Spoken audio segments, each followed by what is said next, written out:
Shalom, queridos. Glórias a Deus. Estamos aqui com o Salmo número 9, onde vocês vão estar lendo com seus discipuladores fazendo comentário de tudo que eu digo aqui, e vocês respondendo o questionário e tendo o número nota 10, porque vocês são discípulos do Senhor Jesus. Tem que dar o melhor de vocês. Nosso comentário vai ser feito e vocês prestem atenção. Esse Salmo 9, ele relata que este lamento começa como se fosse um poema de ação de graças, mas existem algumas petições breves, mas estão intimamente relacionados com as medidas de louvor. No entanto, nos Salmos 9 e 10, encontramos outro tipo de versículo hebraico e acróstico. Os acrósticos são os Salmos 25, 34, 37, 111, 112, 119 e 145. Então, nós vemos que mesmo o Salmo 9, tendo lamento, começando com lamento, como se fosse um poema de ação de graças, mas existem algumas petições breves, mas estão intimamente relacionadas com as medidas de louvor. No entanto, nos Salmos 9 e 10, nós encontramos outro tipo de versículo hebraico, um acróstico. Então, você sabe que também não é somente o Salmo 9 que tem esses versículos hebraicos acróstico, mas também os outros que já foi citado. Um acróstico, a primeira palavra de cada verso, em um acróstico, a primeira palavra de cada verso ou estrofe começa com uma letra diferente do alfabeto hebraico, de uma letra diferente com a letra, vou repetir, em um acróstico, a primeira letra de cada verso começa com uma letra diferente do alfabeto hebraico, que tem 22 letras, movendo-se em ordem, por assim dizer, de A a Z. O acróstico, nesse caso, se move ininterruptamente pelos Salmos 9 e 10, indicando que, originalmente, eles provavelmente formavam um salmo. A ausência de um título para o Salmo 10 apoia essa visão. Os dois salmos parecem pertencer aos dias do reinado de Davi. Salmo 10, 9 e 10, tudo indica que fazem parte dos dias de reinado de Davi. Davi começa com uma expressão de louvor a Deus por causa de uma notável vitória de Deus que Deus deu a Israel sobre seus inimigos. Davi sempre estava disponível para agradecer, para louvar a Deus por tudo que ele fazia. Assim, essa história ilustra a justiça perfeita de Deus em defender o que é certo, o seu amor infalível, em cuidar daqueles que confiam nele. Davi, portanto, chama toda a congregação para se juntar a ele nesse hino de louvor. Ao lembrar os ataques do inimigo, o salmista agradecido lembra também como orou desesperadamente na crise e prometeu oferecer louvor público a Deus em seu retorno bem-sucedido a Jerusalém. Sabendo que Deus é justo em todos os seus julgamentos, o salmista tem certeza que Deus punirá os ímpios e cuidará dos fiéis.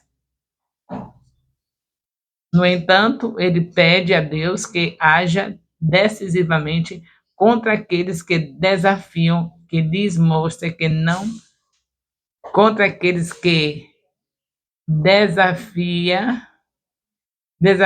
e que lhes mostre que são meros seres mortais. Para Deus mostrar àqueles que estão desafiando a ele e aos seus filhos que eles são meros mortais. Este é o Salmo de número 9, que fala o louvor a Deus pela sua justiça. Nós devemos ser agradecidos a Deus, tomemos o exemplo de Davi, façamos cântico de gratidão a Deus, façamos orações de gratidão a Deus, tenhamos atitudes de gratidão a Deus, porque quem agradece tem direito a mais. Quando você passa batido, Deus faz as maravilhas para a sua vida, e você não é agradecido, não testemunha, não fala nada, não tem direito a mais. Deus quer pessoas agradecidas para Ele fazer mais. Quando a gente agradece, tem direito a mais bênçãos, a mais maravilhas da parte de Deus. Então, tomemos esse exemplo de Davi, sejamos assim agradecidos, porque Deus gosta dessa atitude nossa de gratidão. Bem, agora eu quero falar gratidão, vou aproveitar para fazer analogia, como eu sempre faço, comparar o tempo que estamos lendo aqui, esse tempo foi a primeira aliança, e comparar o nosso tempo da segunda aliança.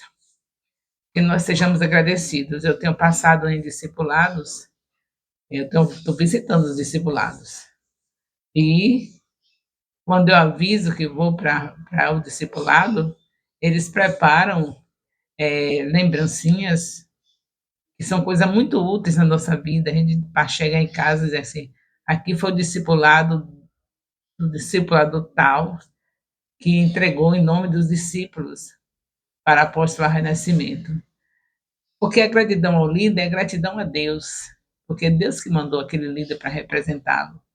Então, eu parabenizo a todos os discipuladores que estão com os discipulados em dias, obedecendo, fazendo relatório, que é coisa rara, não é, a maioria não dá o relatório, não apresenta a cada dia como foi o discipulado, por uma palavra, por uma foto.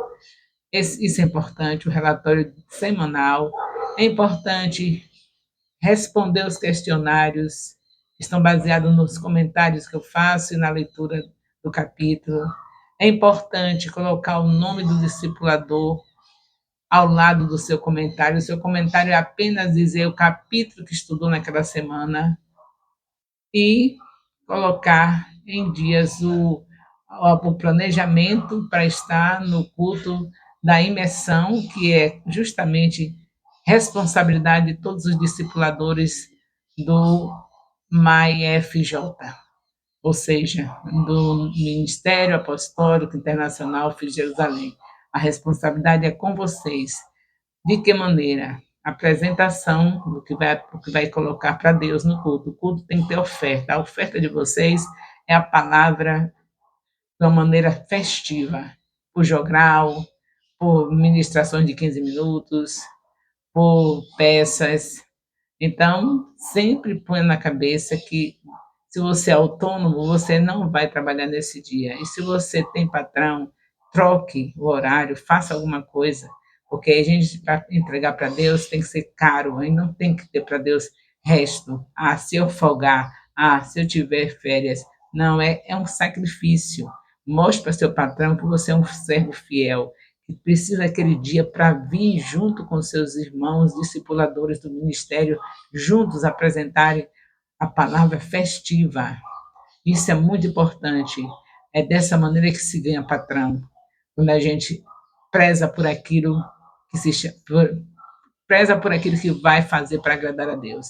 Eles estão olhando tudo e eles precisam se converter, mas depende do testemunho desse discipulador que está tendo um patrão que está sendo impedido de ir para ir para o culto da imersão, representar, para apresentar o que tem aprendido durante o mês ali diante de Deus. Eles estão olhando. Tem pessoas que estão fazendo mal e que vão negociando com eles porque querem aquele dia para fazer algo de ruim. E eles veem, os filhos das trevas têm que ser prudente. Agora, um filho de Deus não tem coragem de negociar com o patrão, mesmo que for de uma maneira sacrificial, mesmo que tenha que trabalhar dobrado, mas eu preciso desse dia, que é o dia que eu me junto com todos os discipuladores do ministério para estar apresentando diante do meu Deus um culto com a oferta sacrificial, que é a palavra de uma maneira festiva, de uma maneira criativa, de uma maneira maravilhosa. Você vai até ganhar o seu patrão, sabe? Se você for zeloso por Deus. Se você for aquela pessoa que não dá para Deus só o que é resto, mas que dá coisas que são significativas, que são sacrifício para você. Então, esse é o propósito do ministério, ter discipuladores honestos que lutam pela palavra, para estar fazendo tudo aquilo que a palavra diz. E uma delas é: buscai o reino de Deus e a sua justiça, e as demais coisas lhe serão acrescentadas. Vamos buscar o reino de Deus? Seu patrão vai ficar feliz de saber que tem um servo fiel, que chega pontual, um servo de Deus fiel, que chega pontual no trabalho, que honra seu patrão, obedece em tudo e que na hora que tem que servir ao Deus Criador dos céus e da terra, conversa com ele, negocia com ele e consegue fazer aquilo que vai agradar a Deus. Tudo isso é importante para um discipulador. Levar a sério a Deus, seus discípulos veem você lá no culto da imersão, isso conta a ponto. Saber que você se sacrificou para estar lá. Agora, o novo horário, que é das 14 até 19, já facilitou bastante. Então, em nome de Jesus, estejamos firmes no propósito de ver esse ministério vivendo os melhores anos das nossas vidas. Esses serão os melhores anos, porque nós estaremos com a palavra dentro do nosso lar, com nossos filhos, nosso cônjuge, teremos a palavra onde quer que nós chegarmos, porque a boca fala do que o coração está cheio. Desde maio de 2023, nós estamos envolvidos com a palavra. Os que são fiéis, tem palavra 3 capítulos por dia dentro do lar e um capítulo por semana com os discipuladores. Não tem como você estar com outra coisa no coração que não seja a palavra, se você está obedecendo. Então, tenha certeza, aquele que esconde a palavra no coração não peca contra o Senhor. Louvado seja Deus por isso. O amor de Deus, nosso Pai, a graça salvadora do nosso Senhor Jesus Cristo, a comunhão do Espírito Santo, seja com todos os discipuladores e discípulos do Ministério Apostólico Internacional, Filhos de Jerusalém, desde agora e para sempre. Amém. Louvado seja Deus.